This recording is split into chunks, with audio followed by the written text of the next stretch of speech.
I want to spend just a couple of moments looking closely at some other data on COVID-19, and I do hope the likes of Anastasia Palaszczuk is watching. This is not complicated, but I smell a bit of a rat in the large number of active cases being announced each day in New South Wales. And I also think this inaccurate number could be the reason for all other state premiers and territory ministers being too scared to open their borders. So let's take this step by step. Today's overnight infections in New South Wales, again, surprise, surprise, totaled 0. The listed active cases, though, sit on 365. Now, if you've been following this closely, as I have, that sounds like a hell of a lot. 365?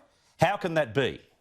According to the New South Wales Health Department, 75% of infected people recover in just 23 days. Let's say almost all recover in 4 weeks, 28 days. That's being careful with the facts. There'd be elderly people with pre-existing conditions that may only recover after 5, even 6 weeks.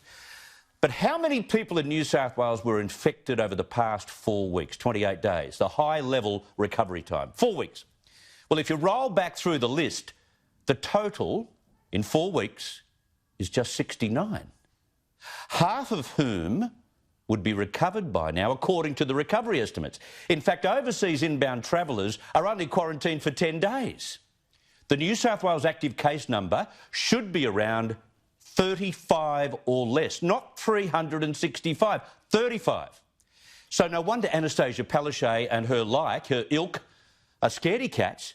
Now, 2 hours ago, New South Wales Health explained it this way. The number of active cases is an estimate of the number of people who have not yet recovered from their infections. It's an estimate. It does not necessarily mean that all of these active cases are still infectious.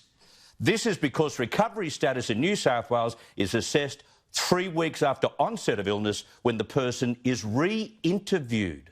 The data is wrong. It's not based on even testing. It is a big, fat guess. We are indirectly being scared of this virus beyond what we should.